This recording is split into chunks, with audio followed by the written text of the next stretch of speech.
आज बालकों ये बहुत इम्पॉर्टेंट टॉपिक डिस्कस करने जा रहे हैं। फर्स्ट चैप्टर पार्टनरशिप का बेसिक कंसेप्ट्स, और इसमें भी सबसे ज़्यादा इम्पॉर्टेंट है हमारा पास्ट एडजस्टमेंट्स। तो ये पास्ट एडजस्टमेंट्स की आज हम लोग डिस्कशन करेंगे और इससे रिलेटेड सारी बातें आप लोगों को इसकी पहले थ्योरेटिकल एस्पेक्ट्स समझाएंगे, जिससे कि जब आप न्यूमेरिकल करो तो इन सब एस्पेक्ट्स को ध्यान में रखते हुए सवाल सॉल्व करोगे तो एक एक्सपर्ट की तरीके आपको इसमें कोई प्रॉब्लम नहीं होगी और हर एक प्रॉब्लम को आप बहुत अच्छे से सॉल्व करोगे। तो अब पहले तो थोड़ी बेसिक कहानी की बात कर लेते हैं, फिर आ जाते हैं एडजस्टमेंट्स में, पास्ट एडजस्टमेंट्स में।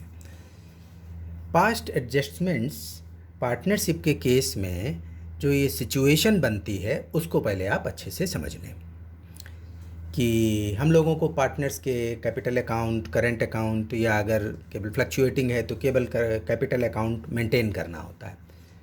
कभी कभी ये होता है कि ये पता चलता है कि लास्ट के किसी ईयर में हमने जो पार्टनरशिप डीड में प्रोविजंस दे रखे हैं उन प्रोविजंस को हमने एडहेयर नहीं किया, और किसी पार्टनर को इंटरेस्ट ऑन कैपिटल अलाउ होना था, हमने उसको अलाउ नहीं किया, या किसी एक पर्टिकुलर परसेंटेज से अलाउ होना था वो ना करके कुछ दूसरे किसी परसेंटेज से अलाउ कर दिया। लाइकवाइज किसी को सैलरी देनी थी दे दी, किसी को सैलरी नहीं देनी थी उसको भी सैलरी दे दी।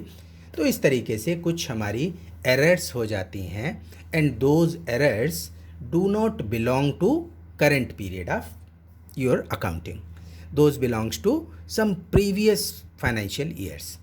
तो आखिर कोई एरर जब हमको पता चल जाती है, एक कोई अकाउंटेंट को जब वो एरर मालूम होती है तो उस एरर को एज इट इज़ छोड़ नहीं दिया जाता है, उसको रेक्टिफाई किया जाता है, जैसा कि आप लोगों ने लास्ट ईयर रेक्टिफिकेशन के चैप्टर में देखा था।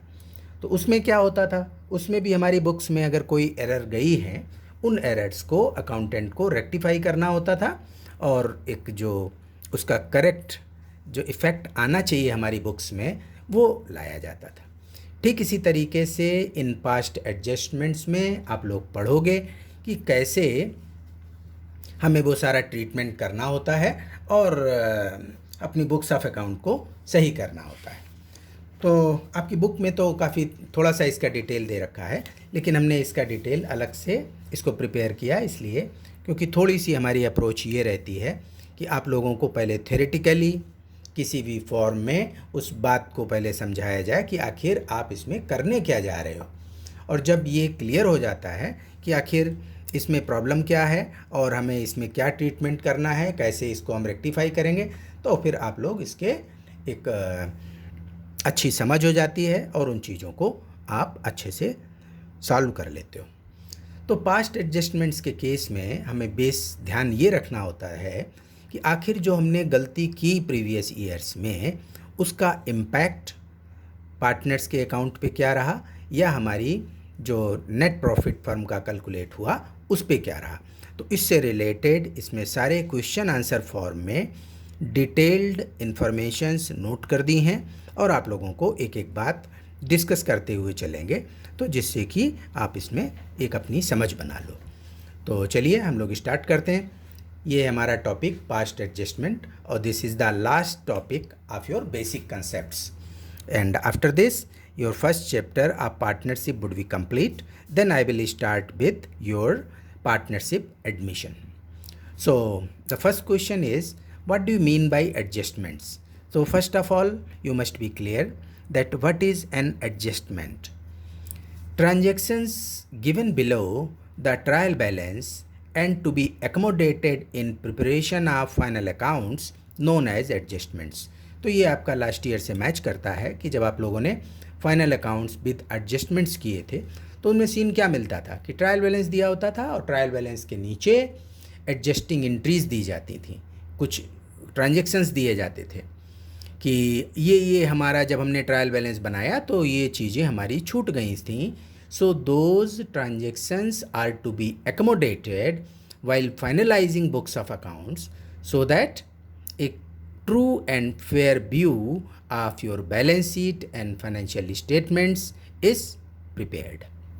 तो यही हमारा एडजस्टमेंट्स होता है कि जो हमारी चीज़ें कुछ छूट गई हैं। तो ये तो आपका लास्ट ईयर से संबंध इसका रिलेट करता है। अब आ जाइए पास्ट एडजस्टमेंट पार्टनरशिप के केस में क्या होगा और इसका इम्पैक्ट क्या आएगा और आपको इसे कैसे देखना समझना है। So if in the current year it is observed that some transactions belonging to previous years were omitted and not adjusted or accommodated in respective final accounts of previous years are known as past adjustments। तो ये क्या मतलब निकला? इसका मतलब ये निकला कि इसी वजह से चूँकि ये एडजस्टमेंट्स हमारे करेंट ईयर के नहीं होते, ये ओमिशन हमारे करेंट ईयर के नहीं होते, ये बिलोंग करते हैं प्रीवियस ईयर्स को, और उन प्रीवियस ईयर्स में हमने फाइनल अकाउंट्स वगैरह प्रिपेयर कर दिए, लेकिन उन चीज़ों को हम ओमिट कर गए, उन चीज़ों को या हम ओमिट कर गए या उसमें हम कुछ गलती कर गए। वही कि उनको इंटरेस्ट किसी और रेट से अलाउ करना था, हमने किसी और रेट से अलाउ कर दिया, ये सारी चीज़ें। तो इन चीज़ों को हमें यहाँ पे रेक्टिफाई करना है, एडजस्ट करना है, और वो रिलेट किससे करता है? प्रीवियस ईयर्स से। क्योंकि अगर हमने प्रीवियस ईयर में उसको सही कर लिया होता तो आज उसको रेक्टिफाई करने की ज़रूरत क्या थी? तो इसलिए हमें आज उसको रेक्टिफाई करना है, लेकिन वो एरर्स या ओमिशंस रिलेट करते हैं प्रीवियस पीरियड से। तो इन सबको आप बार बार रिपीट करोगे और बार बार ध्यान से पढ़ोगे, जिससे इसकी समझ दिमाग में बन जाए। तो ये पहली बात हमारी हो गई कि if those adjustments relates to previous period then it will be known as past adjustments। next question है what are the types of past adjustments। अब past adjustments के आखिर types क्या होते हैं? so एक पार्टनरशिप फर्म के केस में और इसके फाइनल अकाउंट्स, चूँकि अब आप इसके पार्टनरशिप फर्म के फाइनल अकाउंट्स देख चुके हो, इसमें एक स्टेटमेंट या एक अकाउंट और बढ़ जाता है। वो कौन सा है? That is profit loss appropriation account, जो कि आप लोगों ने लास्ट ईयर 11th में नहीं बनाया था। आप लोग क्या करते थे last year? Trading account, profit and loss account and balance sheet. But in this year one more account is added to your profitability statement and that is known as profit loss appropriation account. Why it is prepared? It is prepared to show the distribution of net profit among partners। तो इन बातों को आप clear रखिए। तो उसको आपको बनाना होता है इस साल। तो इसमें जो हमारी टाइप्स ऑफ पास्ट एडजस्टमेंट्स हैं, ये दो तरीके के होते हैं, टाइप 1 और टाइप 2। तो टाइप 1 कौन से हैं? टाइप 1 में वो ट्रांजेक्शन्स जो कि हमारे ओमिशन थे, transactions belonging to appropriation of profit, यानी वो ट्रांजेक्शन्स हमारे छूट गए जो कि एप्रोप्रिएशन, प्रॉफिट लॉस एप्रोप्रिएशन से रिलेट करते हैं। इसमें हमारे कौन से ट्रांजेक्शन्स छूट जाते हैं? इसमें हमारे वो ट्रांजेक्शन्स आते हैं जो पार्टनर्स को interest, salary, bonus, commission, any remuneration allow करते हैं या डिस अलाउ करते हैं। अगर अलाउ करते हैं तो एक पर्टिकुलर परसेंटेज से, ठीक है। तो ये हमारे अप्रोप्रिएशन के पार्ट हैं। अप्रोप्रिएशन वाला पास्ट एडजस्टमेंट्स हुआ। और टाइप 2 इसके क्वेश्चंस आपकी बुक्स में कम दे रखे हैं, लेकिन आपको ये जानना है क्योंकि आपके सिलेबस में तो है ही। तो ये वो ट्रांजेक्शन्स हैं that belongs to charge against profit, यानी जो हमारे प्रॉफिट लॉस में दिखाने वाले कुछ आइटम हैं, अगर वो छूट जाते हैं तो वो टाइप 2 वाली एरर्स में या पास्ट एडजस्टमेंट्स में आएंगे। तो इन बातों को आप ज़रूर अच्छे से क्लियर रखो, तो आपको सवाल को सॉल्व करने में आसानी होगी। तो एक कौन सी टाइप हुआ? जिसमें कि that belongs to appropriation of profit, and second one is that belongs to charge against profit. फिर आ जाइए, इसी का डिटेल है, लेकिन आप लोगों को बार बार रिपीट करने का हमारा पर्पज़ यही है जिससे बात को अच्छे से समझ जाओ और दिमाग में आपके बैठे। नेक्स्ट देखो, इसका डिटेल भी है। Type 1 transactions, these errors or omissions do not affect the amount of profit. तो इससे, इस टाइप की एरर्स से हमारे प्रॉफिट पे तो इफेक्ट नहीं पड़ता, यानी आपने जो प्रॉफिट लॉस से नेट प्रॉफिट वर्कआउट किया था वो तो सही था, उसमें कहीं कोई प्रॉब्लम नहीं थी, प्रॉब्लम एरिया था that was only distribution of profit, तो वो आपकी type 1। These errors belongs to appropriation of profit and are due to not following, omitting the provisions given in partnership deed। तो ये वाली एरर्स क्यों होती हैं? ये एरर्स इसलिए होती हैं कि हमने जो हमारी पार्टनरशिप डीड में प्रोविजंस दिए थे या जो हमारी पार्टनरशिप डीड में एग्रीमेंट हुआ था पार्टनर्स के बीच, उसके अकॉर्डिंग हमने अपनी बुक्स ऑफ अकाउंट्स को फाइनलाइज नहीं किया, तो हमारी ये गलतियां हुई और इन गलतियों का सीधा इफेक्ट प्रॉफिट लॉस अप्रोप्रिएशन पे होता है, यानी पार्टनर्स के कैपिटल अकाउंट को ये सीधा इफेक्ट करती है क्योंकि उनके बैलेंसेस सही नहीं होते। नेक्स्ट देखो, नेक्स्ट बात आती है हमारी, इसमें कुछ हमारे एग्जाम्पल्स दिए हैं कि आखिर इस तरीके के जो एरर्स हैं जो कि केवल प्रॉफिट लॉस अप्रोप्रिएशन को इफेक्ट करती हैं, तो वो किस टाइप की एरर्स होती हैं जो हमारी बुक्स में हो जाती हैं। इनके एग्जाम्पल देखिए और हमें ये पता है कि आप लोगों के दिमाग में ये कुछ चीज़ें आना स्टार्ट हो गई होंगी। तो देखिए एग्जाम्पल इसके क्या हैं कि interest on capital was not allowed though it was given in deed. Clear कि partners were entitled for interest on capital but it was omitted, ये उनको नहीं दिया गया, तो ये भी अप्रोप्रिएशन वाली बात हुई, तो वो भी इसी कैटेगरी में है। नेक्स्ट देखिए, interest on capital was allowed though it was not mentioned in deed. अब इसमें हमने क्या किया गलती कि इंटरेस्ट ऑन कैपिटल उनको अलाउ कर दिया लेकिन उनकी पार्टनरशिप एग्रीमेंट में नहीं था, तो इसका मतलब पहले के केस में हमने पार्टनर्स की कैपिटल को कम दिखाया क्योंकि हमने उनको इंटरेस्ट नहीं दिया जबकि उनको इंटरेस्ट का एंटाइटलमेंट था। ठीक, नेक्स्ट देखो, interest on capital was allowed, इस केस में हमने उनको इंटरेस्ट ऑन कैपिटल दे दिया, यानी उनकी कैपिटल को हमने इस अमाउंट से बढ़ा दिया जबकि those people were not entitled to get any interest on that. तो इस तरीके की जो हमारी एरर है। नेक्स्ट देखो, interest on capital was allowed at lesser और हायर परसेंटेज। अब इंटरेस्ट ऑन कैपिटल मालूम हुआ दिया गया है कि उनको 8% मिलना चाहिए और हमने 10% उनको अलाउ कर दिया, या फिर हमने 5% से अलाउ किया, तो ये हमने प्लस माइनस कुछ कम ज़्यादा उनको इंटरेस्ट दिया है, तो इसमें भी हमारी अप्रोप्रिएशन वाली एरर हो गई और ये पार्टनर्स के कैपिटल को हमने गलत बढ़ाया या घटाया। Next, any other remuneration not in accordance with provisions of partnership deed. कोई दूसरी रेम्यूनरेशन, जैसे कोई पार्टनर हो सकता है सैलरी के लिए एंटाइटल्ड हो लेकिन हमने उसको सैलरी नहीं अलाउ की, या हमने उसको सैलरी अलाउ कर दी but he was not entitled to get salary, तो ये भी एरर हमारी इसी कैटेगरी में आ जाएगी। Next, distribution of profit among partners is not according to ratio given in deed. अब डीड में दे रखा है कि भाई 3 पार्टनर हैं, 5-3-2 में डिस्ट्रीब्यूट होना चाहिए, लेकिन एक कोई अकाउंटेंट था उसको नहीं इतनी जानकारी थी और उसने उनको इक्वल अलाउ कर दिया, तो ये भी हमारी गलती हुई। तो इस तरीके का जो हमारी गलतियाँ होती हैं वो भी इसी में आएंगी। Then interest on drawings is charged और not charged not in accordance with deed. Interest on drawings हमको चार्ज करना था, नहीं चार्ज करना था, तो ये इसमें भी अगर हम गड़बड़ी करते हैं और डीड के अकॉर्डिंग नहीं है तो इसने भी पार्टनर्स के कैपिटल को या तो बढ़ा दिया गलती से या घटा दिया। ये बात बहुत अच्छे से दिमाग में रखना क्योंकि इसी पे बेस्ड हमको सवाल को सॉल्व करना होता है और हमारी जो इसकी अप्रोच है सवाल को सॉल्व करने की वो बहुत ही सरल है, लेकिन आपको उसका थोड़ा बेस दिमाग में यही रखना होगा कि आखिर how these omissions are ultimately affecting partners' balances, so it is to be rectified in a very easy manner, लेकिन आपको ये क्लियर होना चाहिए। Next, so in all the above cases you can see that these errors are not affecting the amount of net profit of the firm। इसने कोई profit firm के profit पे तो इफेक्ट नहीं डाला, इसने केवल इफेक्ट डाला प्रॉफिट के किस पे, डिस्ट्रीब्यूशन पे, प्रॉफिट के डिस्ट्रीब्यूशन पे, क्योंकि प्रॉफिट ही हमने गलत डिस्ट्रीब्यूट किया, right. Then the only impact on appropriation or distribution of profit. So these errors only affects the balances of partners capital या करेंट अकाउंट्स। क्लियर। नेक्स्ट देखो, अब जो टाइप 2 एरर हैं, तो टाइप 2 एरर की हमारी क्या बात हुई थी कि टाइप 2 एरर्स में जो हमारी चार्ज अगेंस्ट प्रॉफिट वाला कुछ पार्ट था हमारा वो इफ़ेक्ट कर जाता है। तो चार्ज अगेंस्ट प्रॉफिट कैसे इफ़ेक्ट करेगा?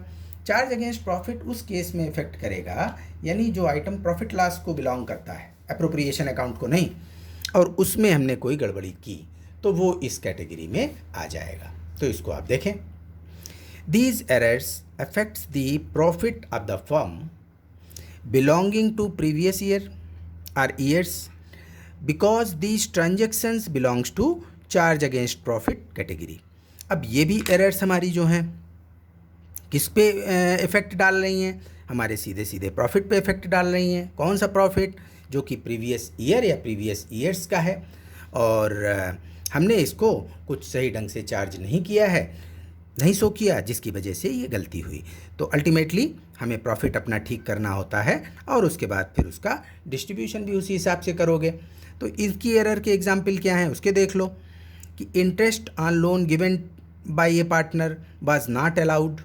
अब इसमें जैसे कि इंटरेस्ट ऑन लोन, अगर किसी पार्टनर ने फर्म को लोन दिया है तो he is entitled to get interest. ये आप लोगों ने पढ़ा भी था कि whether it is mentioned in deed और not, but partner who has given loan to the firm is entitled to get interest on loan at rate of 6% per annum। ये तो हुई प्रोविजंस की बात।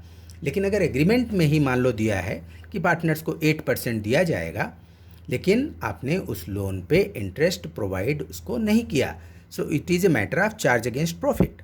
सो it is to be dealt with full care that how it is going to affect your profits. तो ये इस तरीके की बात हुई। नेक्स्ट देखो,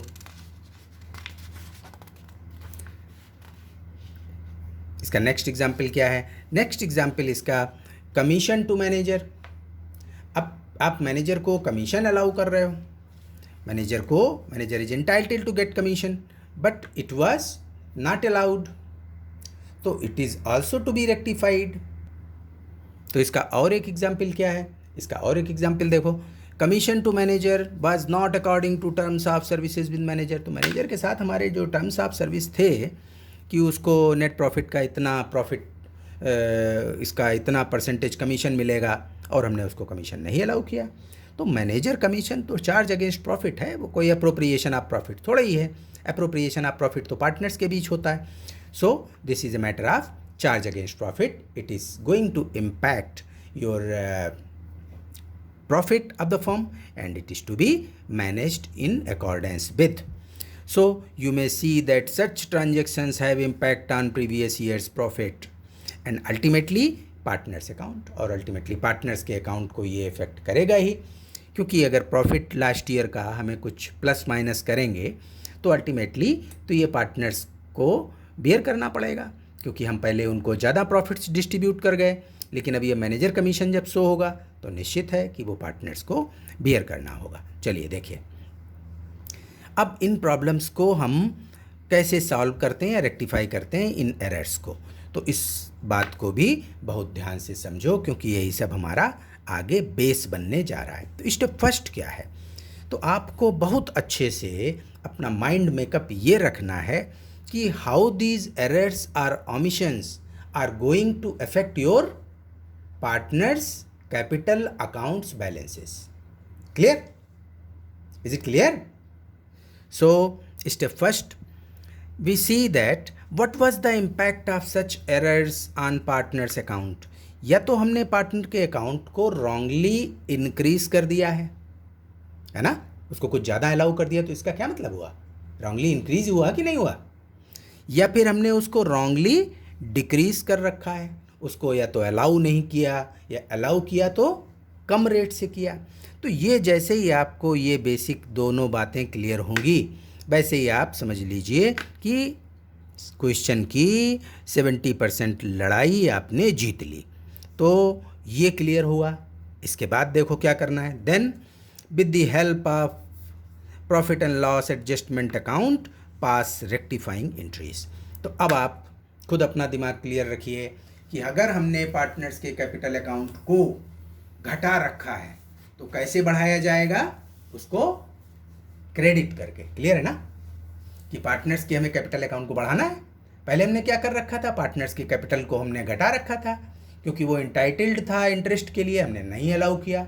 वो इंटरेस्ट के लिए इंटाइटल था 10% से, हमने अलाउ किया केवल 8% से, तो कम किया ना। तो अब हमें क्या करना है, उसको बढ़ाना है। तो पार्टनर्स की कैपिटल को क्रेडिट करोगे।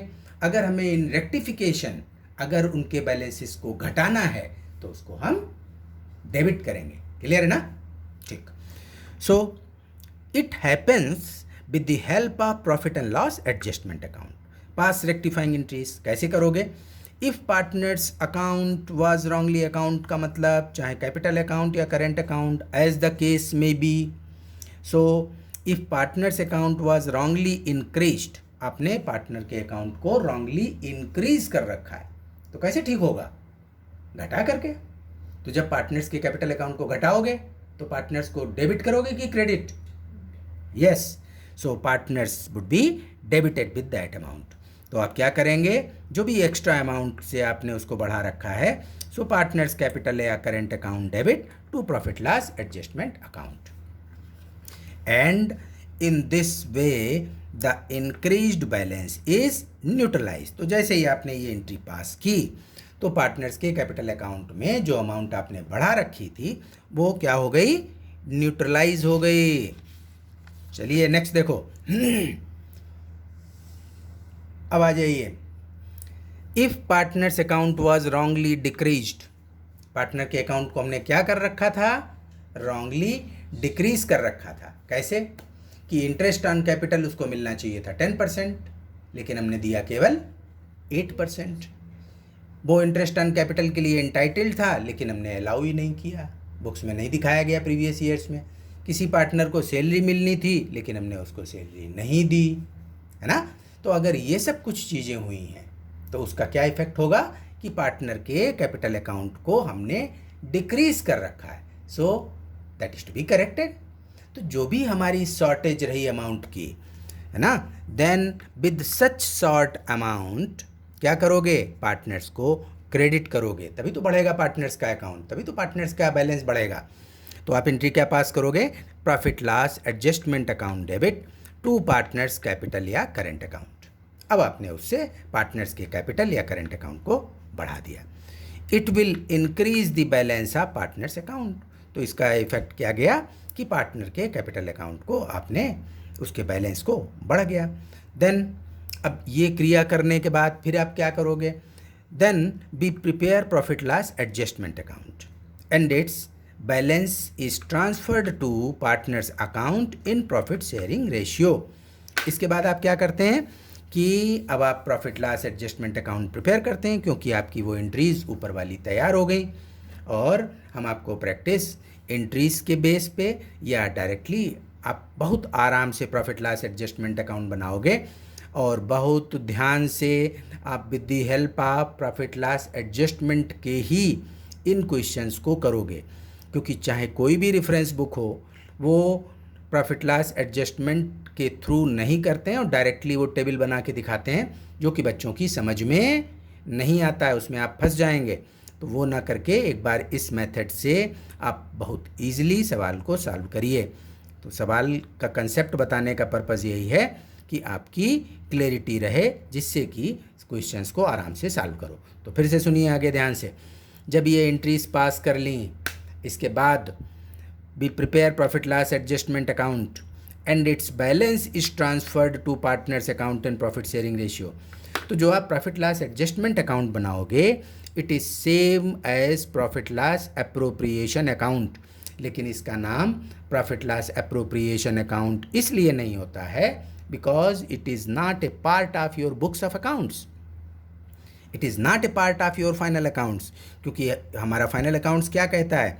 ट्रेडिंग, प्रॉफिट लॉस और profit loss appropriation and balance sheet बनाइए।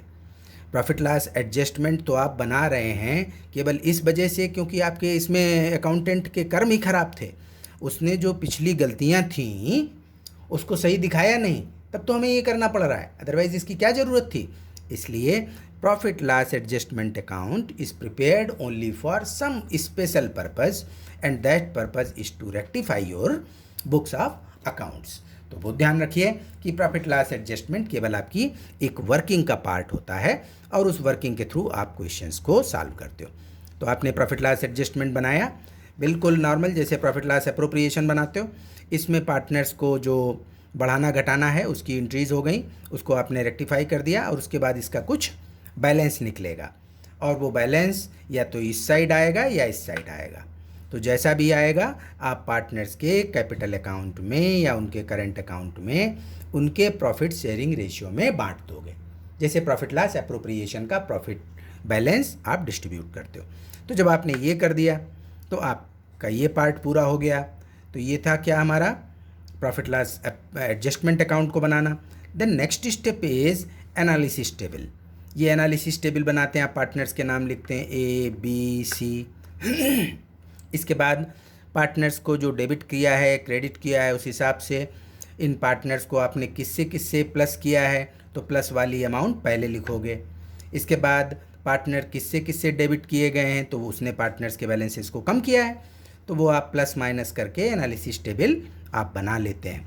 क्योंकि जैसे ही आप एनालिसिस टेबल बना के उसका बैलेंस टोटल करोगे आपकी रेक्टिफाइंग एंट्री जो कि फाइनल एंट्री होती है, जो कि लास्ट एंट्री है इसमें, और वही पूछी जाती है आपके एग्जामिनेशन में कि give a single journal entry to rectify these errors. तो फाइनली आपकी केवल एक जनरल एंट्री आती है जो कि हमारे पूरी गलतियों को रेक्टिफाई कर देती है। क्योंकि इन सब का जो अल्टीमेट इफ़ेक्ट है वो पार्टनर्स के कैपिटल अकाउंट में ही जाना है। तो वो आप इस पूरी प्रक्रिया से बहुत आसानी से कैलकुलेट कर लेते हो और वही हमारी लास्ट एंट्री यहाँ पे स्टेप 3 में आप आएगी। कैसे?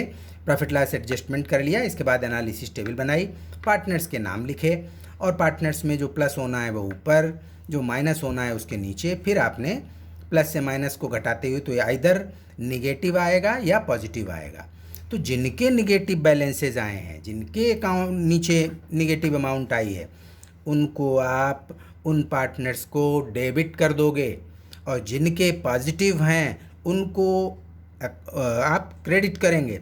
तो आपकी सिंगल जनरल एंट्री आ जाएगी, वो होगी partners with negative balance debit to partners with positive balances. ये अमाउंट डेबिट और क्रेडिट की मिल जाएगी और जैसे ही ये मिल जाएगी it is a arithmetical proof that you are correct in rectifying the previous errors. तो इस तरीके से आपका ये टॉपिक हो जाता है और इसमें केवल इस वीडियो में हमने केवल एक डिस्कशन पार्ट रखा है और हम चाहेंगे कि क्वेश्चन सॉल्व करने के पहले इन बातों को आप 2 बार 4 बार 5 बार इसको खूब समझिए अच्छे से और फिर नेक्स्ट वीडियो में हम इसी के बेसिस पे आपको पास्ट एडजस्टमेंट्स के क्वेश्चंस कराएंगे और उनको आप धड़ल्ले से सॉल्व करोगे विदाउट एनी हेजिटेशन और विदाउट एनी डाउट।